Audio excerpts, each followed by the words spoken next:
Hey everyone, it's Elsie here. Hope you're all well. So I've had a few questions about how I stitch on my layouts. If you haven't noticed, I do it a lot. Literally, I can't actually remember the last time I made a layout without stitching on it. Yeah, had a lot of questions, so I just thought I'd show you how to do it. Just as a point of reference, I don't own a Silhouette, electronic die cutting machine, so I know you can do it using one of those. I think you can perforate the holes using it, but I don't know how. So the first thing you're going to need is obviously a layout. As you can see, this is in the very early stages, and I'm using a big photo to cover up that giant hole. So this is going to be quite a simple layout. It's not going to be like embellishment crazy. The title's going to be the main thing, and the cut file and paper, and I don't want to detract from that. So this cut file is not, I didn't cut it myself, obviously. This is one I got from Clip Kits when I was designing for them. Next thing you're going to need, STABBY tools. Not the technical term for them, but I don't actually know what their proper names are. So this, I think, was like a couple of quid off eBay, and it's just basically a pen thing with a, I was about to say a knife on the end. It's definitely not a knife. It's like a needle point. I think it's because they keep referring to them as STABBY tools, so I've got like violence. It's not a violent thing, it's very, I should say POKEY tool. That's a less aggressive way of approaching this. And then the next thing you need is one of these mats, and you don't have to have one of these mats. If you've never stitched on layouts before, don't buy one. Test it out. I was stitching on my layouts way before I even had one of these, and I think it was maybe £5 at the most, this, and it's great. I love it. It has like guidelines on it, this one, which is really useful. It's quite thick as well, and as you can see, I've used it to death, and it's still good as new. And it is also quite big, so it can basically stretch across most of a 12 by 12 layout, which I like. And yeah, if you don't have one of these, or don't want to invest, or just want to try hand stitching on a layout, use some cardboard basically. I used to use one of my kit boxes. Just use the lid of that. It takes obviously a lot more pressure and a lot more force to like poke the holes in your paper, but it can be done. This just makes everything a lot quicker and a lot easier. So once I knew I really liked stitching on my layouts, I invested in this.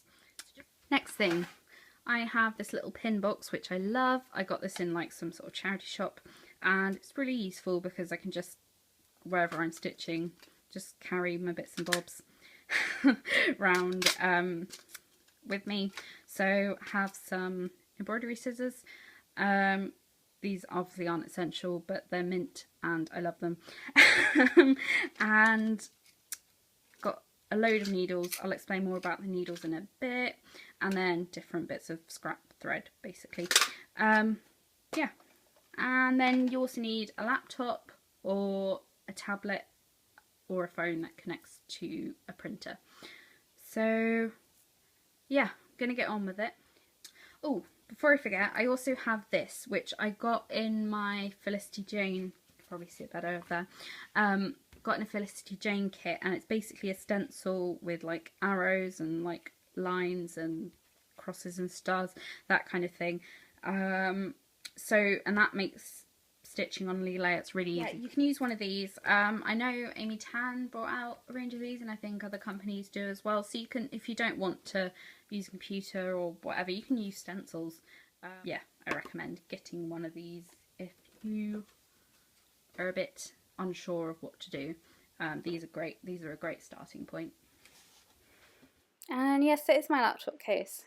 I think we've all established by now how much of a loser I am. And yes, I am a Ravenclaw, in case you were wondering. So here I'm just on dafont.com, which is where I get all of my fonts from. And I'll leave a link to it down below. They've got so many fonts on there, you'll never run out. So definitely have a look.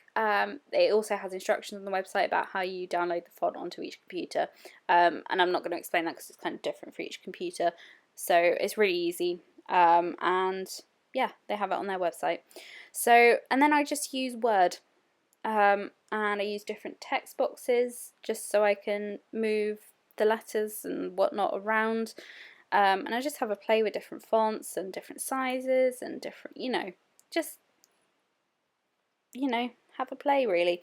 So on this title, I use two different fonts. I use the scripty font is from dafont.com, and the other one is Times New Roman. So you don't need a fancy font or anything. You don't need to download anything. You just use the fonts that are already preloaded into your computer or whatnot. Yeah, and then all I did with that was like made it as big as I could possibly get it.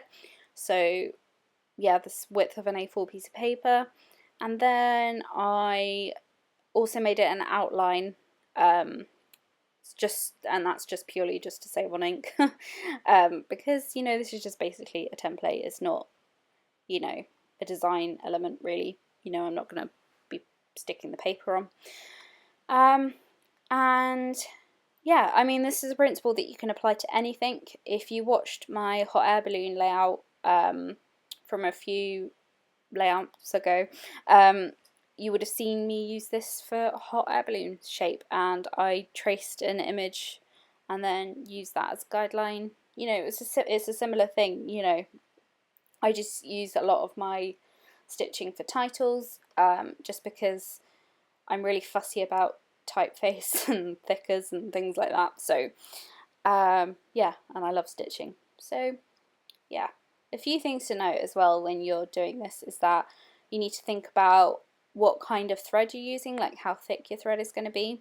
So I knew I was going to use the full 6 strands of embroidery thread for this title, so I knew I'd be using a bigger needle and obviously like the bulk of like the thread and everything. So I applied quite a bit of force just to get the holes bigger. But if you're doing finer work and using sort of maybe 2 or 3 strands of embroidery thread and then obviously a smaller needle, you're not going to want to do you're going to want to apply less force, and that way it won't look weird and it will just be a lot easier to stitch. So yeah, it's just quite intuitive, like depending on what thread and needle and everything you have. So my little wheel of needles I got from my local fabric shop, and it just has like every type of needle in it, and it was pretty inexpensive, so I find that really useful. Just I can flick through and just see what kind of needle will work for me. But if you're unsure, I definitely recommend going into your craft store or fabric shop and asking someone, because they'll know, they'll be able to suggest things to you. Also, just as a word of warning, you will knot your thread and it will just feel like the end of the world, but it's fine because you're not even halfway around the first letter and I've already done it. But the beauty of this is that no one's going to be judging the sort of the other side of your layout. No one's going to be looking at that, so no one's going to know about, apart from us, about the washi tape and all the knots and all like the mess on the back, because the front looks lovely. So it's a good little life lesson for us all. We may look very presentable on the front, but I think at the end of the day we're all just complete messes, aren't we? So yeah, you can have that one for free.